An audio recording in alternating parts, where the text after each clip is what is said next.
Muy buenas noches. Aquí en toda la parte del Perú son las 6:02 de la tarde, de la noche, del día 5 de noviembre. Y vamos a continuar con esta dinámica, con este segmento que, con el tema, ¿no? Banqueo de cirugía general, parte número 3. Hoy tenemos invitados especiales, Ekaterina, Marina y mi persona, que vamos a estar interactuando para poder acotar, aportar o alguna parte corregirlo, si en caso fuese necesario, ¿no? Entonces, mmm, Ekaterina, ¿me escuchas? ¿Se escucha bien? Sí, Jean-Pierre. Por favor, ¿qué concepto tienes de la cirugía en general? Así, de forma general, de manera introductoria. ¿Para ti qué es la cirugía general? Bueno, general es un corte que se hace al cuerpo humano para tal vez por una patología que está presentando el paciente. Excelente, excelente. A nivel nosotros cuando tenemos alguna cierta patología, por ejemplo, ya habíamos hablado en las clases anteriores de patologías biliares como colecistitis, la más clásica, por ejemplo, Caterina, apendicitis, vamos a hacerle una cirugía, ¿no? ¿Y sabes qué es la cirugía laparoscópica? ¿Tienes alguna noción? Como un tubito que se mete por la boca y se hace 4 puntos. Algo así. Ya tenemos que intubarlo, ponerle anestesia y todo eso. Y, y pues sí, tenemos que hacerle puntitos a nivel del abdomen, en caso, ¿no? Por ejemplo, una apendilap, por ejemplo. Sí tienes noción, entonces, sí, Caterina. Entonces, de esos temas vamos a estar abordando. Y ahora, un concepto básico. Caterina, tú estás en séptimo, ¿verdad?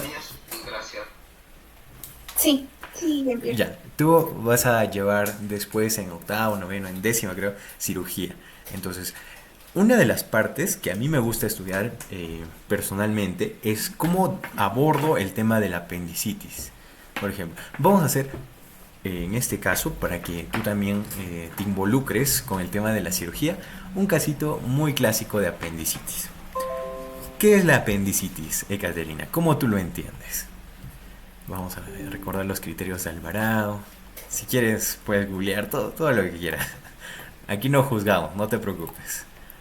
Estamos para aprender. Ya, lo que recuerdo del apendicitis es que es una inflamación del Ujú. apéndice, que el dolor empieza por el epigastrio, Excelente, excelente, va ¿ya? al flanco derecho. Ya, ¿cómo se llama ese proceso de viajar? Tiene un nombrecito específico. Empieza con M y termina en Mm, grar. Mira, Migración, excelente. ahí Ya ves, sí, sí tienes nivel. La Universidad Continental. Un saludo haciendo cherry de la universidad.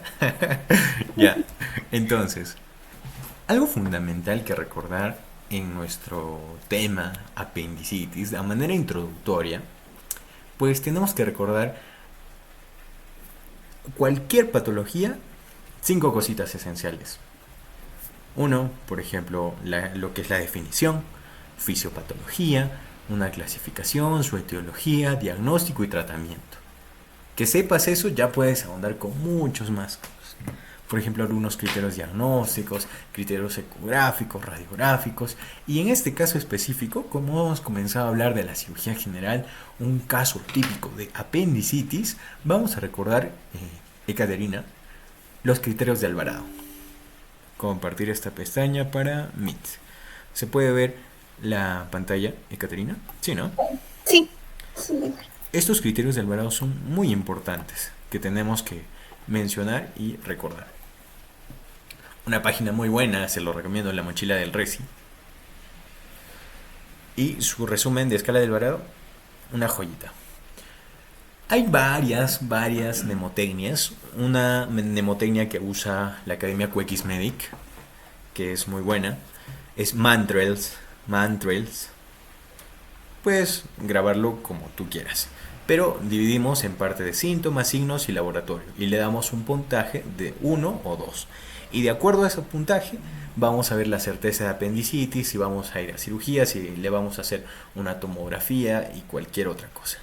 Entonces, en síntomas, como tú mencionabas, Ekaterina, hay una migración del dolor, ¿no? ¿De dónde? Del epigastrio hacia dónde va, Ekaterina. ¿Dónde se localiza? Hacia el flanco de... Flanco derecho.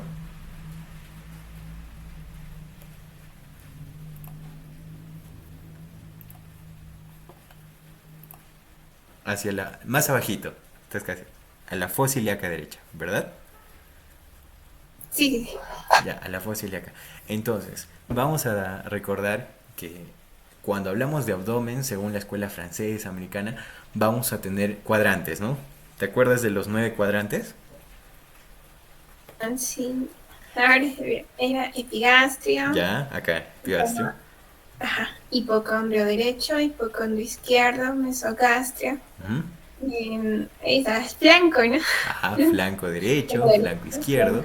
Y el de abajito, aquí. Ajá. epigastrio y Hipogastro acá, ¿no? Ajá. hipogastrio. Ajá. Y fosa ilíaca derecha y fosa ilíaca izquierda. Excelente, fosa ilíaca.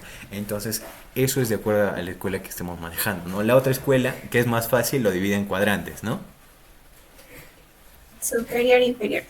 Cuadrante superior, cuadrante inferior derecho, cuadrante inferior izquierdo. Más easy.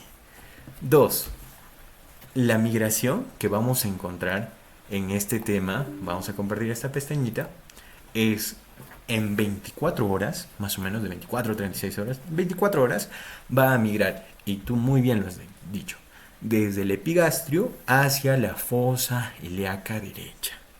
Y vamos a complementarlo esto con algunos signos. Por ejemplo, ¿sabes algún signo que se te viene a la mente por el tema de apendicitis, Ekaterina? Por si acasito. Creo que lo estoy confundiendo con Murphy, pero creo que Murphy es para el colecistitis. Excelente, colecistitis aguda, ¿no? ¿Cómo te acuerdas? ¿Hay alguna mnemotecnia que tengas ahí? Ah, no. Es solo por nociones, ¿no? Ya, McBurney, Ujú. el puntito, tenemos un punto de McBurney, un signo de McBurney también, ¿no? El signo de Robson, por ejemplo, el signo de Bloomberg, el signo de Robson, Bloomberg es también para apendicitis. Murphy sí es colecistitis, ¿no? Murphy es colecistitis y un dolor cuando tú presionas un corte de respiración. Eh, Vamos a hacer un taller práctico, Ekaterina. Ya vamos a organizarlo bien bonito para hacer un taller práctico para ver los signos semiológicos. No te preocupes. El Murphy, el que tú me decías, para colecistitis, ¿dónde presionamos? ¿En qué cuadrante?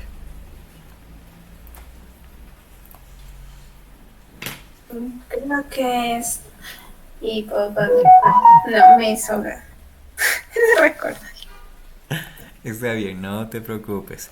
El Murphy, recordemos que vamos a presionar en el hipocondrio derecho, ¿no? En el reborde costal. Porque ¿dónde está nuestra vesícula, nuestra vesiculita? Luego, teníamos un signo, el punto de McBurney, ¿no? El puntito de McBurney, que es doloroso en cuanto a la apendicitis. ¿Cuál era el puntito de McBurney? ¿Te acuerdas? Una noción, ¿te acuerdas? Te soplo un datito. Cresta ilíaca. Externo, ¿no? Antero superior.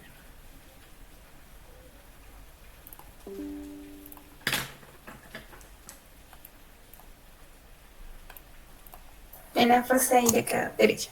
Sí, en la fosa ilíaca derecha. ¿Y qué hacemos, Pierre? ¿Cómo reconocemos? Pues agarras tu ombliguito, ¿ya? Tu ombligo, y trazas una línea imaginaria hasta la cresta ilíaca externa, ¿ya? Agarras, imagínate que acá está tu ombliguito, y trazas una línea imaginaria hasta la cresta ilíaca externa, ¿sí? La cresta ilíaca anterosuperior, ¿ya? Entonces trazas esto, lo divides en tercios, 1 tercio, 2 tercios y 3 tercios, y el punto exacto de McBurney está en los 2 tercios, entre los 2 tercios interiores y el tercio exterior. Entonces 2 terceras partes y 1 tercio. Ese es el puntito de McBurney. Ahora el signo de McBurney es el dolor a la presión, ¿ya? El signo del Robson, este sí tengo una mnemotecnia que te va a gustar. Robson, R, viene ¿de qué viene R? De un dolor referido, ¿verdad? Entonces, cuando hablamos del signo de Robson, y tranquila, no te marees, porque es poco a poco vamos a ir aprendiendo. Signo de Robson, eso es algo que repercute, ¿no? Entonces tú vas a tu fosa ilíaca izquierda, lo presionas y te duele la fosa ilíaca derecha, donde está la apendicitis. Es un dolor referido, Ese es nuestro signo de Robson. Bloomberg, descompresión brusca, ¿qué más? Murphy ya habíamos visto colecistitis aguda, el signo del psoas y también del obturador. El signo del psoas también es cuando tenemos casos de apendicitis como del obturador también. Entonces, vamos a ver un esquemita para recordarlo mejor. ¿Te parece? Sí. Y si tienes alguna duda, alguna acotación, Pierre, por favor, no entiendo esta parte, quiero entenderlo. Encantado. ¿Sí, Caterina? Normal. Como te decía, cuando hablamos de cualquier patología, yo recuerdo que el doctor Ospina nos mencionaba, ¿no? Si tú quieres saber de alguna patología, tienes que saber definición, etiología, fisiopatología, diagnóstico y tratamiento. Con que sepas eso, estás, si quieren algo. Entonces, se puede ver mi diagramita, ¿no? Apendicitis. ¿Cómo vamos a definir el término de apendicitis? Inflamación del apéndice vermiforme. De primera mano. Etiología. Tenemos por fecalitos en el adulto, hiperplasia linfoide, cuerpos extraños, en el caso de parásitos también. Infecciones pueden ser bacterianas las más frecuentes, como cuáles: Escherichia coli, bacteroides, enterococos. Obstrucción del lumen. La fisiopatología, hablando de la fisiopatología, nos menciona que hay una obstrucción del lumen que genera una presión intraluminal incrementada, el flujo sanguíneo baja, hay una isquemia, una infección bacteriana y la inflamación per se, o sea, por sí misma. Luego, en casos ya más complicados, ya existe una perforación. Y cuando ya se perfora, ¿qué es lo que hace la apendicitis? ¿Cómo se complica, Ekaterina? Peritonitis. Una peritonitis, tenemos que hacer un lavado, tenemos que hacer cirugía abierta, si hacíamos todo eso, se complica, ¿no? O un absceso abdominal también puede ser. Los estadios también tienes que recordarte. Tenemos una inflamación focal difusa con absceso y una perforación con peritonitis. Otra terminología. Tenemos pues una congestiva, flebonosa, después una necrosante o necrótica y una perforada. También, ¿no? Por esa parte.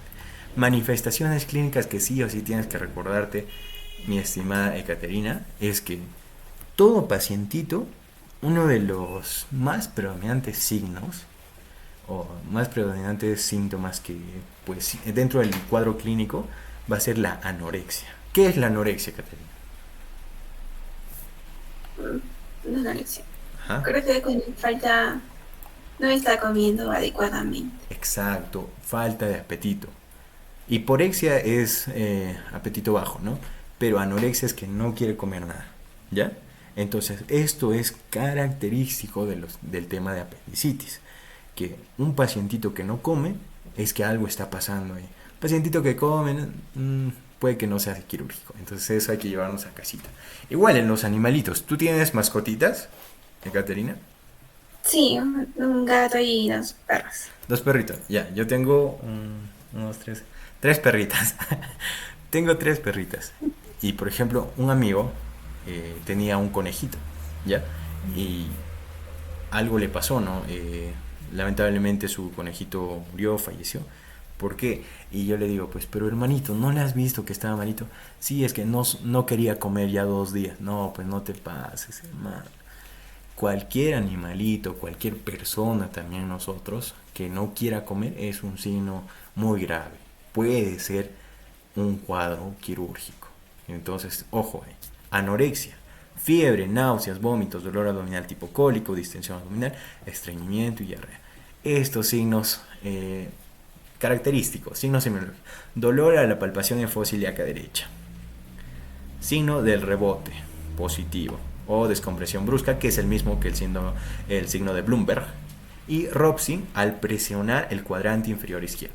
Robson, recuérdate, siempre es un dolor referido. O sea, presionamos como un espejo, ¿no? ¿Dónde está mi apéndice?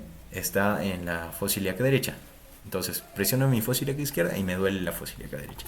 Esto es tu signo de Rossi. Diagnóstico, anamnesis, examen físicos y estudios complementarios. Pero de primera mano está mi examen físico. Sí o sí tenemos que recordarnos. Diagnosticar con examen físico. Médico, podemos darle analgesia, antibióticos, líquidos intravenosos. Quirúrgico, tenemos una apendicectomía y una abierta o laparoscópica también.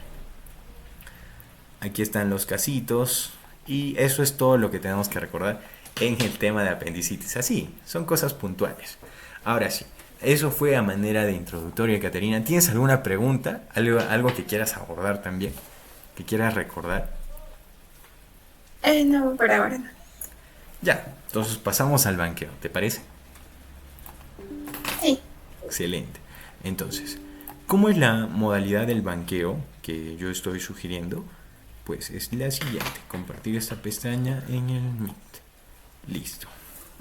Entonces, vamos a hacerlo más grandecito. Y listo.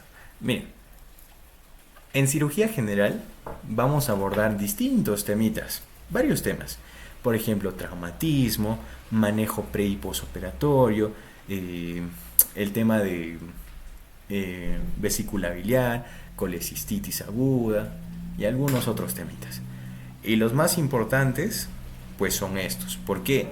Uno, porque son los más típicos, y dos, porque viene en el ENAM.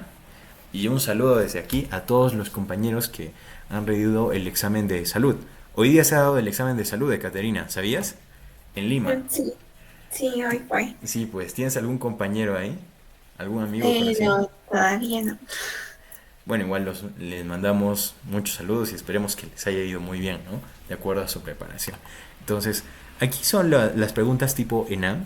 Y una recomendación muy personal, estimada de Caterina, es que tú no tengas miedo a ningún tipo de examen. Hay exámenes ENARM. ¿Sabes qué significa ENARM con R? No, pero sí ¿qué es? Justo lo leí, ¿no? No te preocupes. Ya, ¿qué es ENAM primero? No, solo sé que se da para terminar. Examen Nacional Anual de Medicina. ¿Ya? En cambio el ENARM con R es el examen nacional anual del residentado médico. ¿Entiendes? O sea, nuestro proceso normal de formación es que nosotros ya terminamos los 14 semestres, bueno, los 12 semestres, un año de internado. Luego del internado vamos a dar nuestro SERUM, nuestro servicio rural, para ser nuestro residentado, ¿no? Entonces, para todos los que han dado su SERUM, o sea, su servicio rural, los que ya hayan hecho, van a pasar al residentado. Y para eso está el examen ENARM. ¿Entiendes? Ahora sí está más clarito. Sí, ya. Ya. Y lo que yo te recomiendo es que no tengas miedo a ningún examen. ¿Por qué? Porque si tú sabes lo básico de toda la patología, de toda patología, si tú sabes diagnóstico, cuadro clínico, tu tratamiento, tu definición, vas a poder rankear. Así que vamos a trabajar tanto con exámenes ENAM y ENARM. Así que no hay problemas.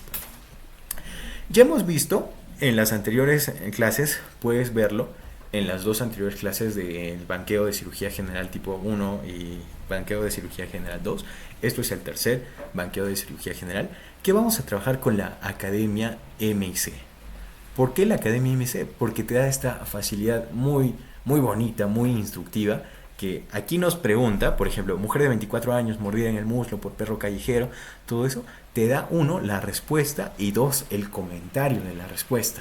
Entonces no te quedas con, solo era lavar la herida con agua y jabón, sino que te quedas con que la primera medida de tomar es el realizar lavado de la herida con abundante agua y jabón y repetirlo de forma periódica.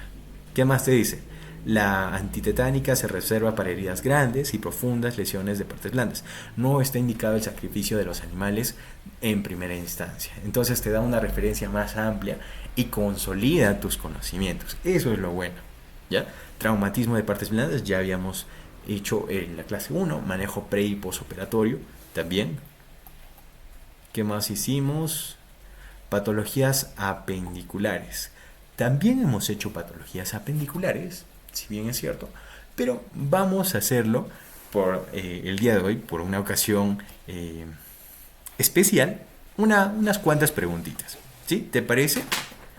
Entonces, quiero que tú leas esta partecita, la ENAM del 2018. ¿Sí? Por favor. Ya. Gestante de 25 semanas que llega a emergencia con dolor abdominal de 36 horas, fiebre de 38 grados desde hoy, dolor en fosa ilíaca y flanco derecho, leve reacción peritoneal asociada a náuseas y vómitos, leucocitosis de 14.000 con neutrófilos. Neutrofilia. Ajá. Neutrofilia. La evaluación de la gestación muestra bienestar fetal el momento. Se le realiza una ecografía siendo no concluyente, ya que no se logra ver el apéndice y se encuentran las asas intestinales dilatadas en el flanco derecho. ¿Cuál es la conducta a seguir? ¿Cuál sería tu conducta a seguir, Caterina? La respuesta dice apendicectomía laparoscópica. Y mira, esta es un paciente de una señora que está gestando, ¿no? Gestante de 25 semanas. ¿Te imaginas operar a una paciente por vía laparoscópica con tus trócares, todo eso, en una gestante? Es interesante este casito, ¿no? ¿Y por qué se le recomienda apendicectomía laparoscópica? Otra pregunta que se me viene a la mente, por ejemplo, ¿qué etapa, cuando lleves embriología, qué etapa del desarrollo embrionario o de la gestación per se va a ser adecuada o ideal? El primer trimestre, el segundo trimestre, los 2 primeros trimestres, tercer trimestre. Y esas dudas nos van a hacer, nos van a dar respuesta en el comentario. Por favor, lee el comentario, un poquito extenso, pero necesario. Ahí. Frente a un dolor abdominal en el sí, Cuadrante inferior derecho. Ajá. Cuadrante inferior derecho en una gestante, debemos de pensar como primera posibilidad en una apendicitis aguda, que es la emergencia quirúrgica no obstétrica más frecuente en el embarazo. La paciente inicia con dolor, luego se agrega alza térmica, tiene leucocitosis siendo la ecografía no concluyente. De tener a la mano el examen a tomar sería una resonancia magnética, ya que la tomografía no se aconseja en la gestación por la cantidad de radiación ionizante que se requiere.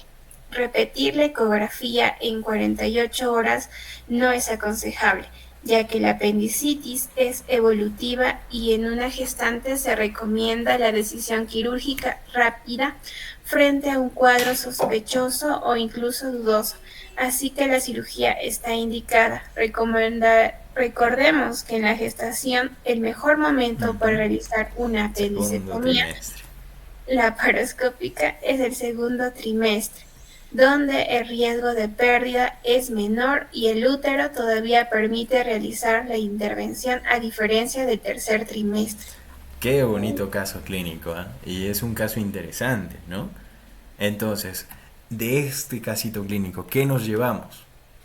Que que la emergencia quirúrgica no obstétrica más frecuente en el embarazo es la apendicitis. ¿Qué más? Que no podemos utilizar una tomografía, no podemos usar radiografía en las pacientes gestantes. ¿Por qué? Por la alta radiación ionizante, ¿verdad? Y como tercer punto, nos dice que la mejor etapa o el mejor momento para operar a una paciente gestante de apendicitis, aunque la apendicitis es indiferenciada su presentación, ¿no? Pero el mejor momento para operar es el segundo trimestre. Hablando en semanas, ¿cuántas semanas sería, Caterina? Segundo trimestre. 6, no sé. A ver, el primer trimestre. 3 meses, pero... Primer trimestre es 3 meses, ¿no? Cada semana, cada mes, ¿cuántas semanas tiene? 4. Ajá, entonces sería 12 semanas, ¿no? Sí. El primer trimestre. El segundo trimestre, el doble, ¿no? 24. Entonces, lo que nos llevamos aquí es que uno de los momentos ideales es del segundo trimestre. ¿Y cuál es la operación que está más indicada? Es la apendilap, la apendicectomía laparoscópica para una paciente gestante. Por eso es lo que me gusta MIC para banquear de primer momento. Después vamos a presentar las preguntas un poquito más tranquitas, no tranquitas, pero sí sin alternativas y sin respuestas, obviamente, y sin este comentario, pero sí con una explicación más didáctica. ¿Qué te parece? ¿Estamos bien hasta ahí? Ekaterina.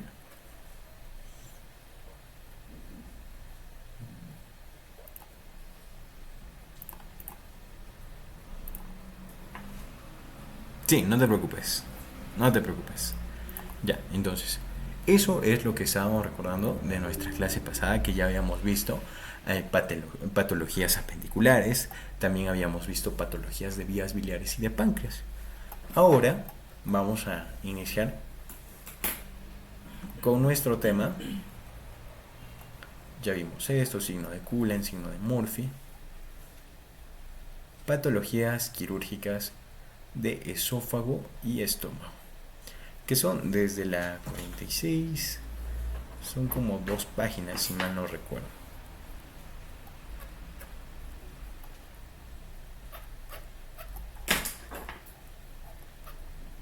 Cuatro, ¿no? 3 páginas. Y después pasamos a patología quirúrgica de la pared abdominal.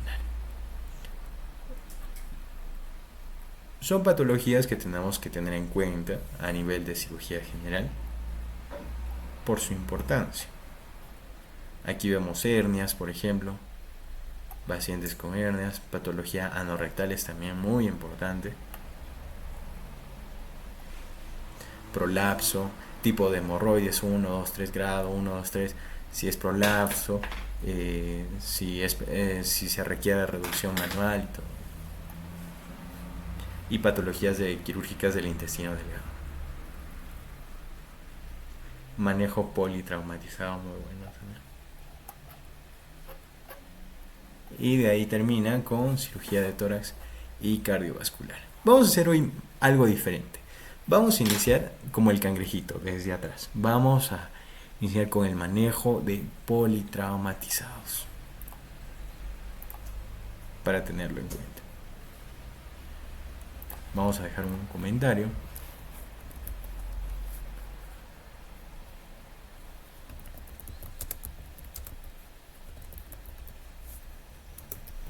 Listo. Entonces, iniciamos con nuestro manejo de politraumatizado. Veamos. Paciente politraumatizado por accidente motociclístico responde apenas a estímulos dolorosos, presenta contusiones en el tórax y abdomen. Al examen, está hipotenso, frecuencia 30, está elevado, frecuencia cardíaca 128, ¿no? Está elevado también. Glasgow, de 5 puntos.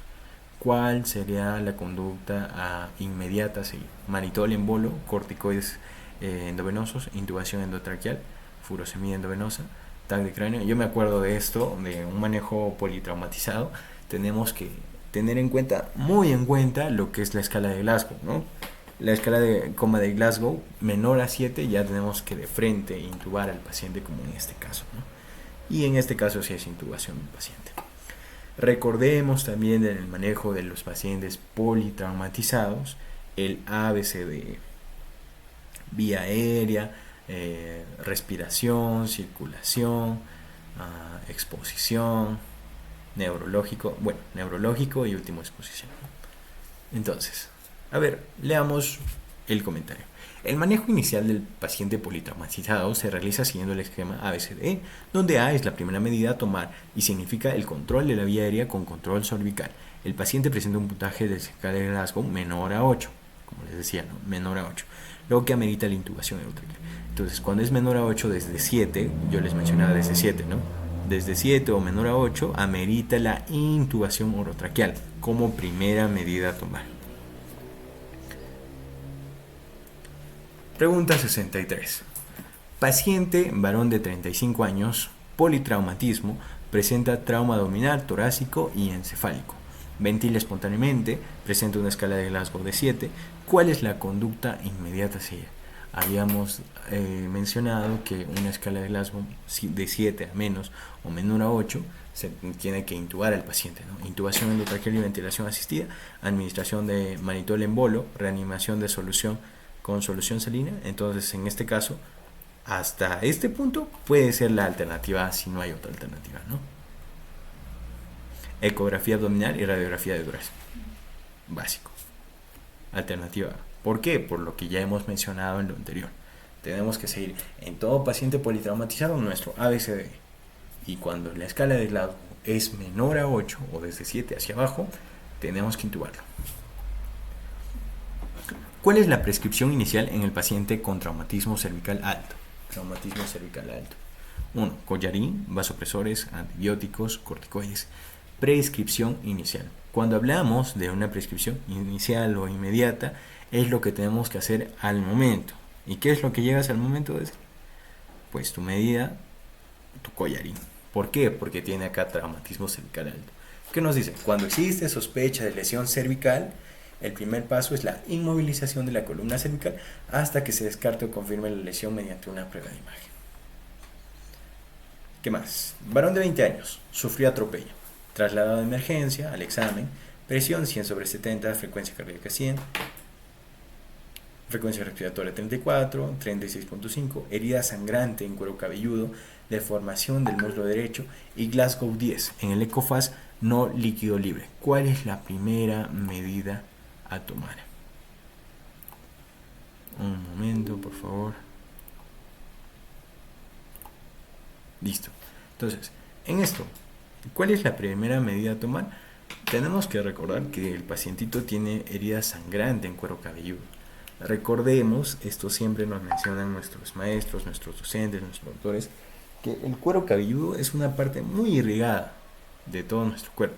Y si tú no lo juntas, si tú no logras hacer un cierre primario, pues va a sangrar bastante. Claro que no vas a cerrarlo si está contaminado, todo eso, ¿no? Pero sí que tenemos que recordar que el cuero cabelludo te puede sangrar, te puede generar, si pierdes mucha sangre, un shock hipovolémico, ¿no? Y hay varios tipos de shock. Ya. Hay un shock hipovolémico, un shock distributivo, un shock obstructivo y un shock cardiogénico. Ahí está mi plagio. Ya. No líquido libre. ¿Cuál es la primera medida? Respuesta: despejar vía aérea y proteger el cuello. Colocar férula y proveer aporte de líquidos. Detener hemorragias y proveer aporte de líquidos. Evaluar compromiso de conciencia y colocar férula.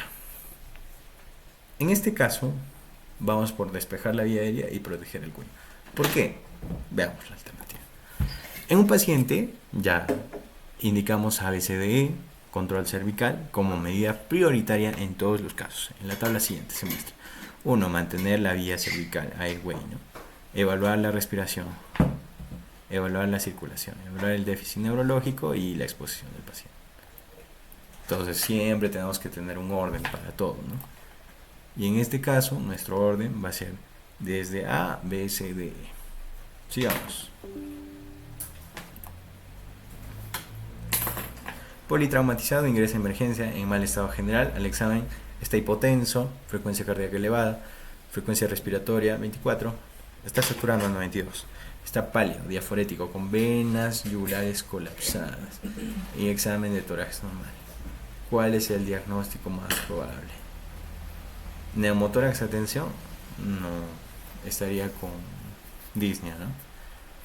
Taponamiento pericárdico, contusión del miocardio. En taponamiento cardíaco tenemos que recordar la triada de Beck. La triada de Beck era hipotenso, ya está hipotenso.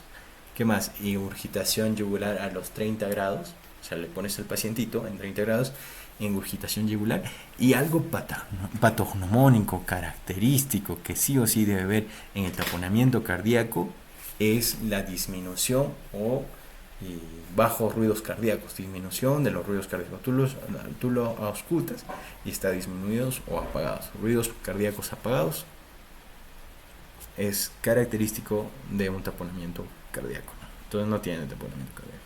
Neumotórax tampoco. Contusión del miocardio, tampoco. Entonces en este caso, una de las alternativas más prudentes es la hemorragia intraabdominal. A ver, ¿qué nos menciona el comité? En un paciente politraumatizado con hipotensión, taquicardia y palidez se diagnostica shock hipovolémico, ya está chocado, bien, debido a hemorragia. El tener venas yugulares colapsadas descarta el taponamiento pericárdico y el neumotórax, atención, además del examen de tórax normal, ¿no? Claro, tiene examen. También descarta la contusión del miocardio. Y ya vamos a terminar con 3 preguntas más. Ante un adulto al que acaba de ser diagnosticado paro cardiorrespiratorio e iniciar reanimación cardiopulmonar básica, ¿qué otra acción debe hacerse simultáneamente?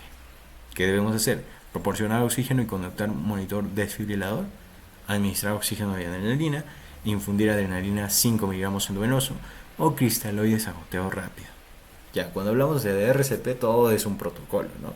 Y dentro de este protocolo nos mencionan que primero el RCP se va a basar, como menciona el comentario también, se va a basar en las compresiones y ventilación, sin ningún equipamiento y sin administración de medicamentos. Las últimas 3 alternativas se descartan de plano. Al hacer RCP básico se debe monitorizar al paciente con el pulso.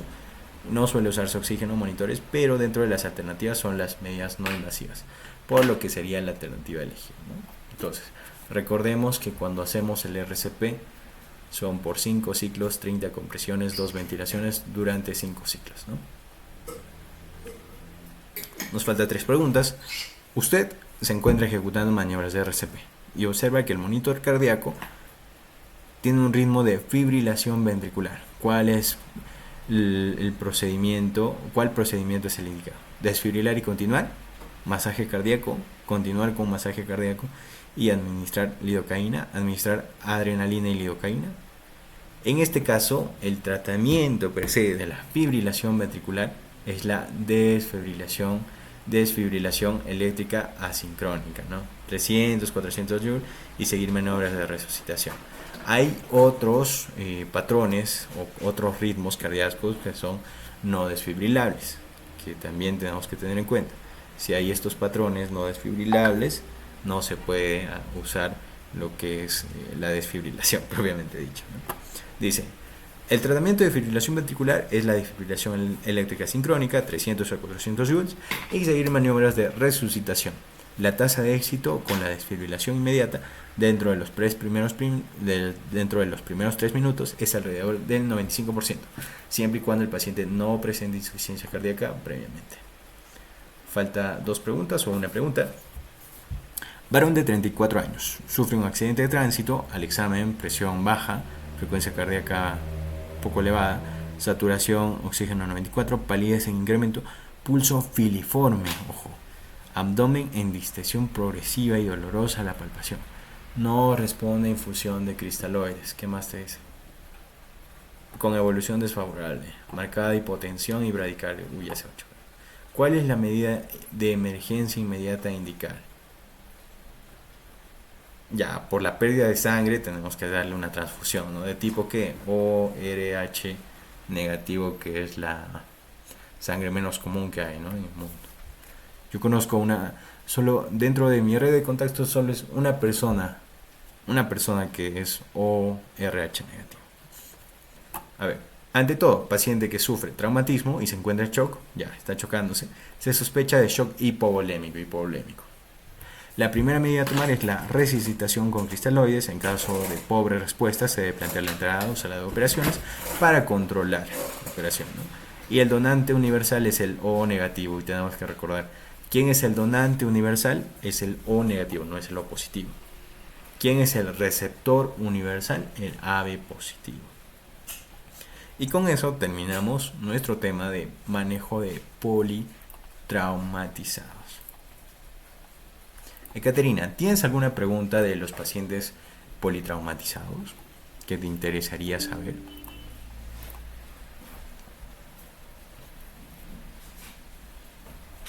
Y para poder evaluar el ejemplo de Glasgow fácilmente, ¿cómo lo haría?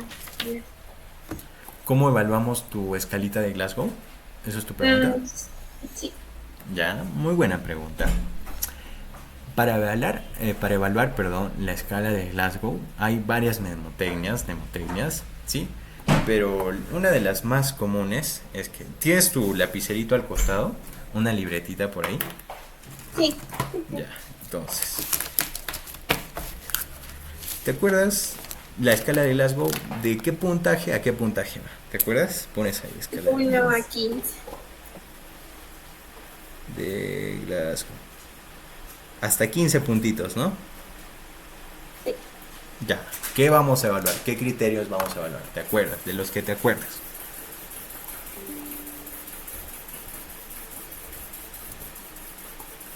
Mm, motor, visual y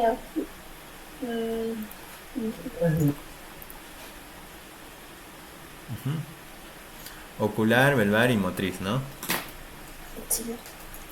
A mí me enseñaron con esta mnemotecnia, Ekaterina, OVNI, ¿ya? OVNI, porque ocular, verbal, OVMI, con M, ¿no? Y muscular o motora, ¿no? Motriz. ¿Por qué esta categoría de OVNI? Porque aquí ponemos 4, acá 5 y acá 6. ¿Me sigues? Aquí, ¿puedes ver mi libretita? Sí, un poco. Sí, 4, 5 y 6. Y más, para ayudarnos gráficamente, vamos a ayudarnos con este resumencito. No te preocupes. Compartiendo conmigo. Aquí está. Una página, hablemos de salud. 1, 2, 3, 4, 5, 6. Entonces, lo que tú tienes que grabarte para abordar nuestro paciente y evaluarlo rápidamente, mi escala de Glasgow, es primero los criterios. El puntaje y los criterios. El puntaje, ya, va desde 3 a 15. ¿Por qué no digo 1? ¿Por qué no digo 1, Ekaterina? ¿Por qué crees?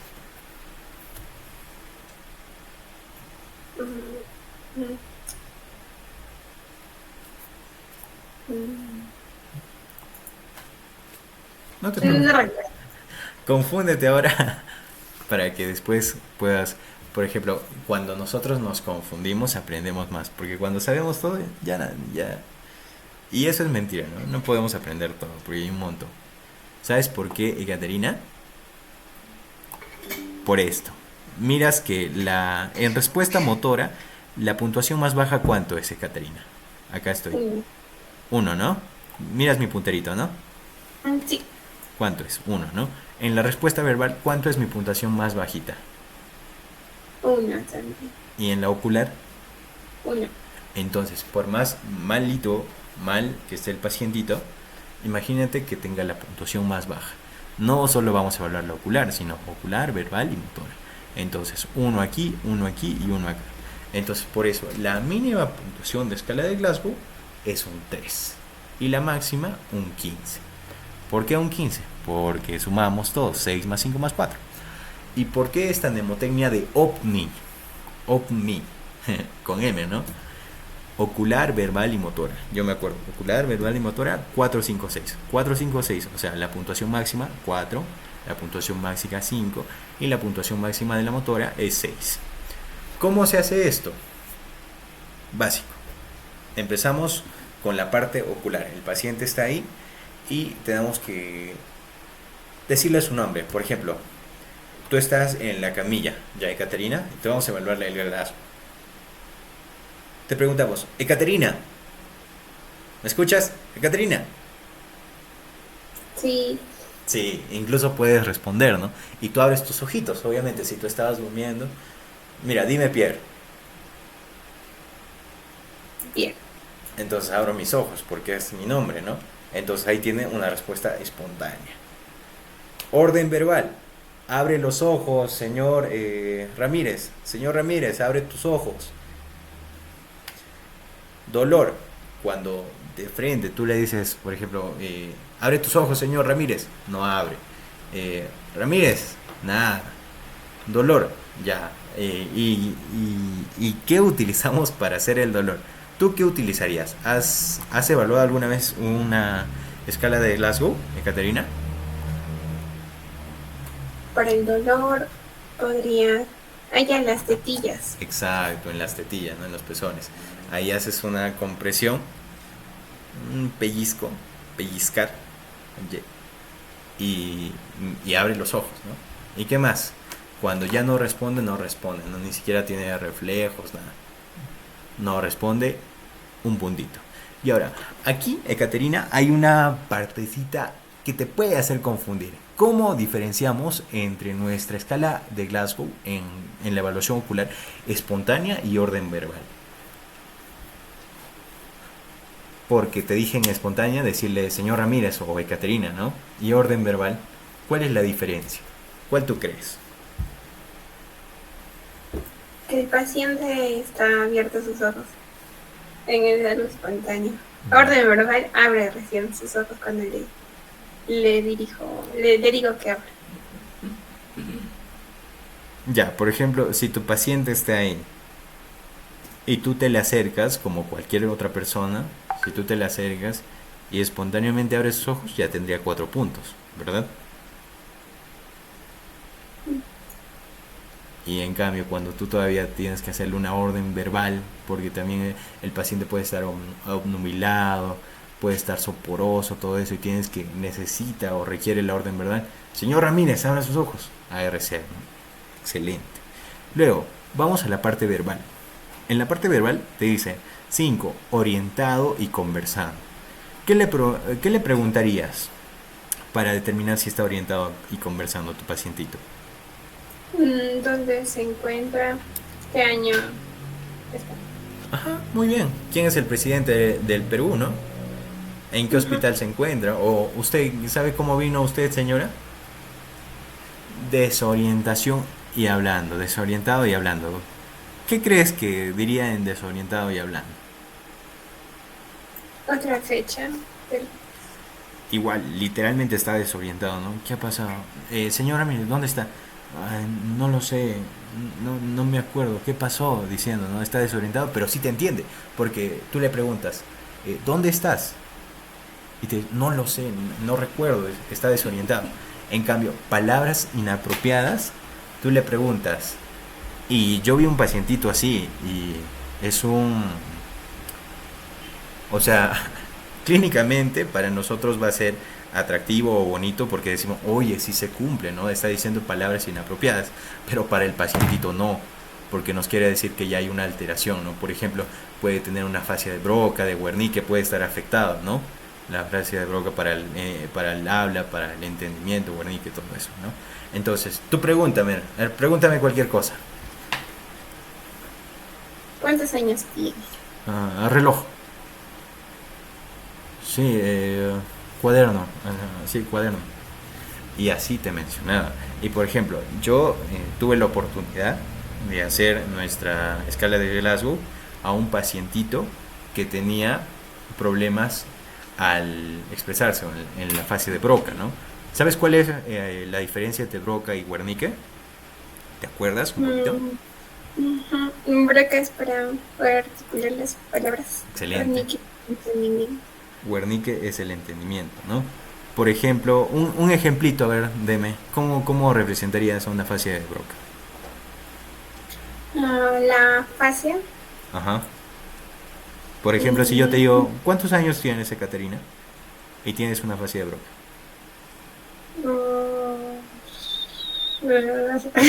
Colores. Y en afasia de Wernicke, si te digo, ¿cuántos años tienes? No entendería lo que voy. Entendimiento, ¿no? Entonces, en la afasia de Broca literalmente está orientado a la articulación, ¿no? O sea, a la expresión de la palabra como tal. En cambio, en la afasia de Wernicke, que es más grave, porque no te entiende. Entonces, este pacientito, como te comento, tendría más o menos 56 años. Base 5, base 6, ¿ya? 56 años.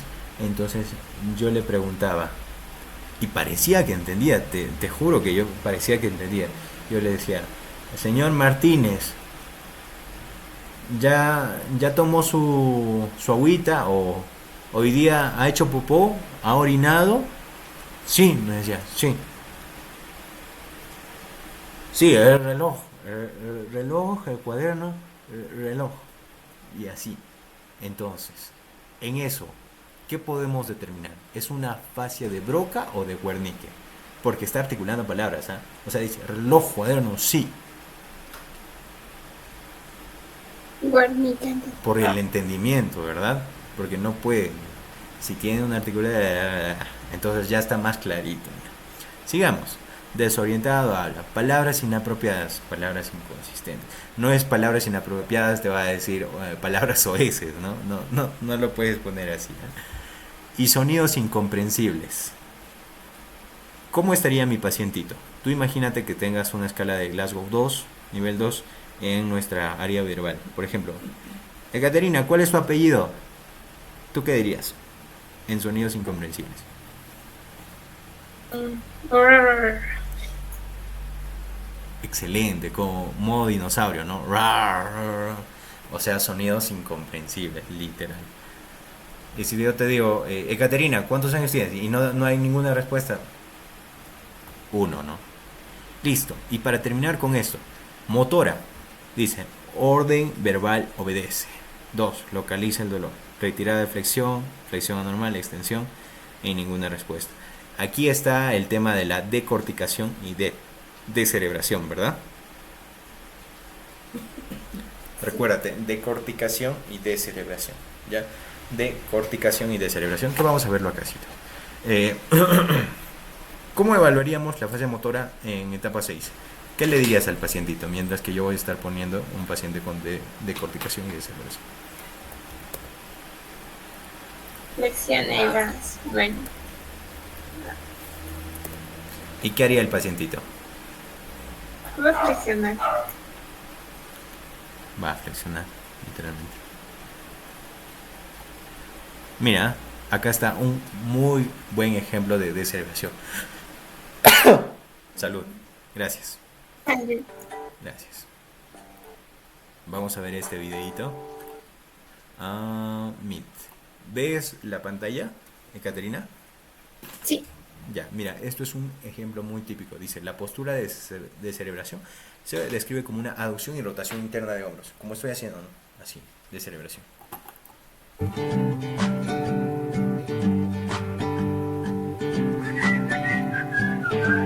Ahorita va a ser. Ahí está. ¿Ves?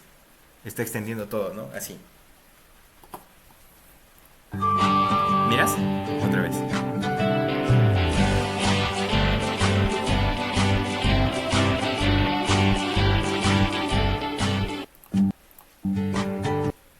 A ver, don Tierra, ¿qué le...? Vamos a verlo acá también. A ver. Hola, ¿qué tal? Fíjense bien cómo esta mamá a causa de un resbalón termina dándose un golpe bastante fuerte en la cabeza. Y lo que quiero que se fijen es la postura que adopta su brazo derecho. Esto normalmente se conoce como una postura de descerebración, aunque es más habitual que sean los dos brazos los que se estiran. No confundir con la postura de decorticación, que es cuando los brazos se encogen hacia arriba. Vale, la mamá esta se recuperó y salió, parece que sin secuelas de los... Ahí sí se mira claramente, ¿no? Hola, ¿qué tal? Fíjense. Y así puedes observar cualquier cantidad de videos, ¿ya? Y para que no te olvides cuál es la diferencia entre decorticación y descerebración, recuérdate, ¿tú has visto Black Panther? ¿Has visto por si acaso Marvel así? Sí, la pantera. Ya, la Pantera Negra, ¿viste, no? Por imágenes. No, Bueno, ¿cuál era el signo? ¿Cuál era el saludo en Wakanda? Sí, ¿no? Ya, esto es un corte, ¿no? Decorticación. Entonces, decorticación, para que no te olvides, es así, decorticación. Descerebración está hacia afuera. Decorticación, descerebración. ¿Ya? Eso vamos a verlo. Pero Pierre, ¿cómo se relaciona esta decorticación y descerebración? ¿Cuál es más grave? ¿Descerebración o decorticación según la escala de Glasgow? ¿Cuál crees? ¿de celebración?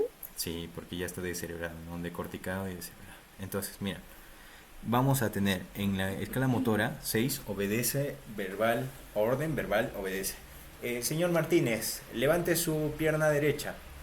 Y eso podemos ver, por ejemplo, en un aneurisma, un ACV, por ejemplo.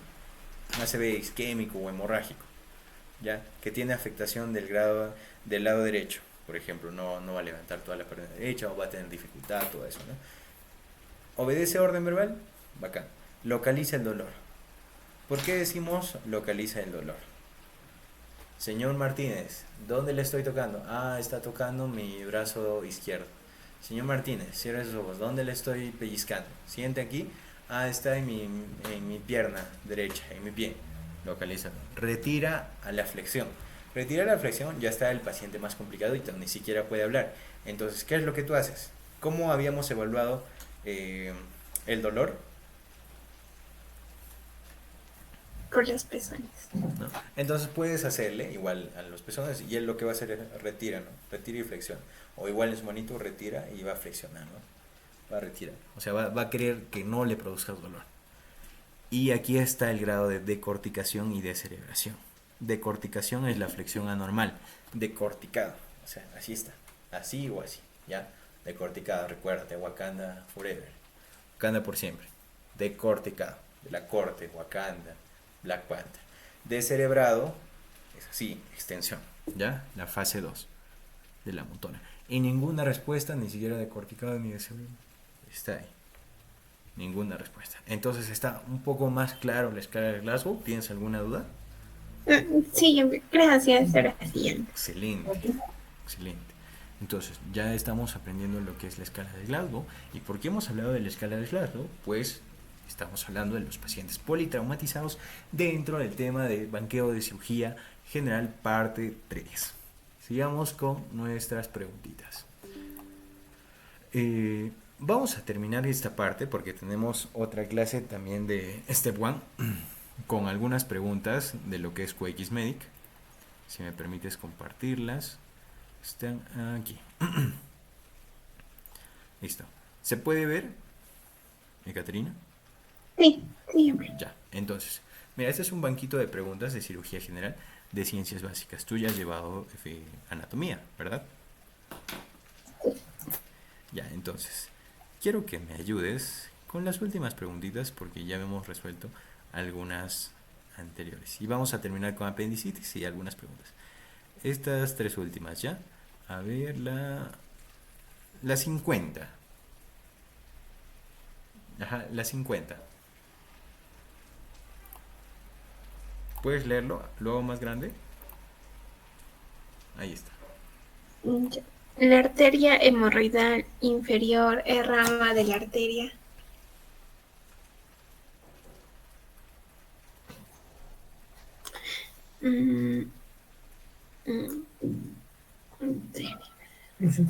Exacto, pudenda interna, ¿verdad? Exacto, pudenda interna. A ver, la 51.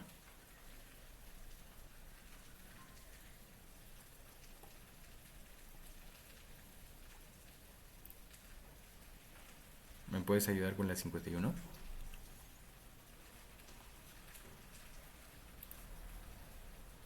La arteria rectal inferior es rama de.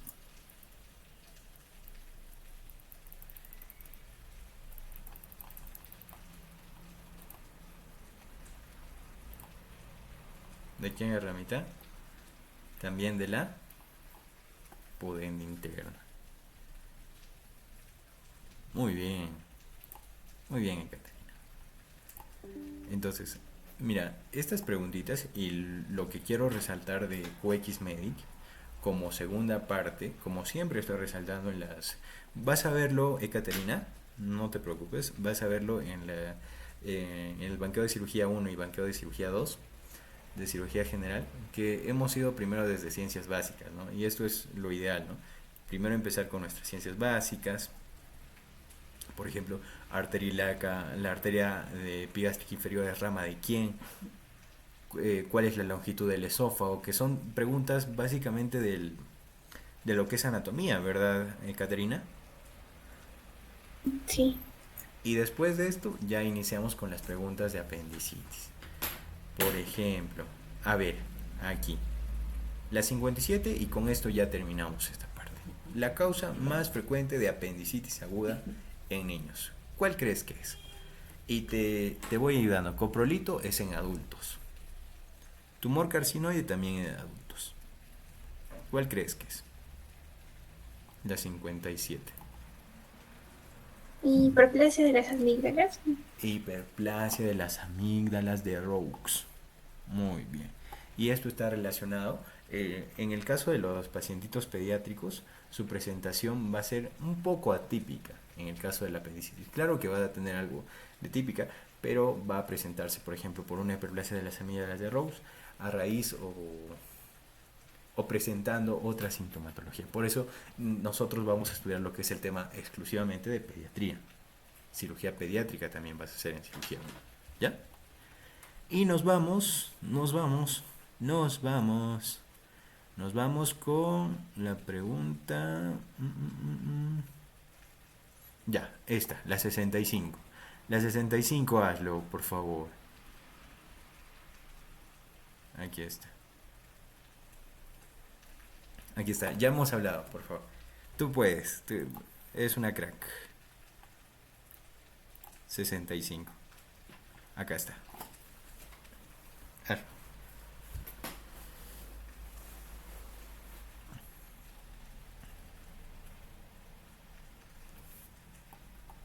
Apendicitis aguda. No, no, espérate. Espérate, pero tienes que leer el caso clínico. Ok. Joven de 20 años con dolor abdominal de inicio súbito que luego se localiza en fosa ilíaca derecha. Examen Bloomberg positivo, dolor al traccionar suavemente el testículo derecho, no leucocitosis.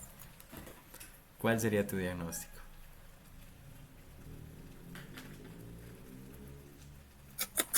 Apendicitis. Apendicitis aguda. Y mira, tú has resuelto. ¿En qué semestre estás? Séptimo. Y no les estoy engañando. Está en séptimo semestre. Yo soy tu hermano mayor, yo estoy en décimo. Y hemos resuelto una pregunta del residentado. Este RM no es razonamiento matemático. Este RM es residentado médico del 2014. Por eso, y con esto quiero terminar, por eso no tienes que tener miedo a las preguntas de residentado, no tienes que tener miedo a las preguntas de salud, de nada. Si tú tienes tu buena base, vas a hacer cualquier pregunta. Y como diría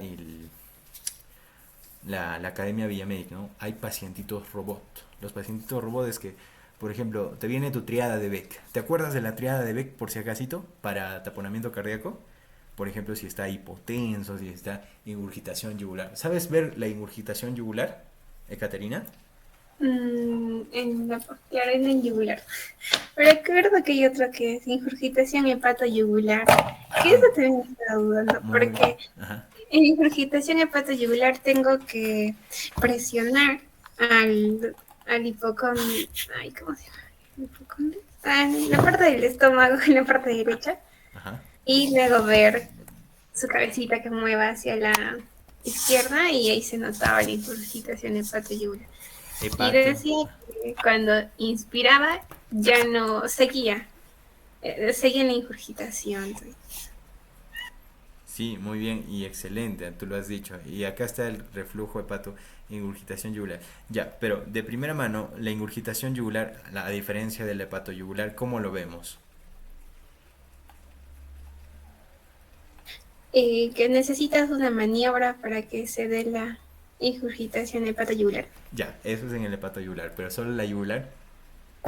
La pulsación de la yugular se ve más grandecita y está Ajá, como y esto siempre te van a preguntar, Ekaterina, ¿ya?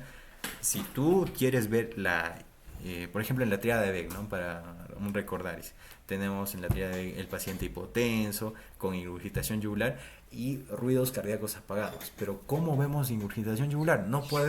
¿Tú puedes ver en 180 grados al paciente echado? No. Tienes Semi-Fowler. En grados, ¿cuántos grados tiene que ser? 45. 30 hasta 45, no tiene que pasar, ¿ya? Mayor de 30 grados para ver la ingurgitación yugular. Muy bien. Y esto es el reflujo abdomino-yugular o el reflujo hepato-yugular que estás comentando, ¿no? Vamos a ver un videito y con esto ya terminaríamos. Puedes ver el videito, ¿no? Sí. Compresión abdominal. Hacemos la compresión abdominal y podemos ver que esto, ¿no? Más cerquita.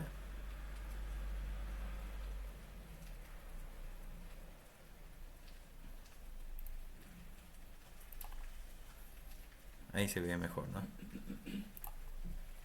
Acá sí. Aquí. Sí se ve, ¿no? Aquí, a este nivel.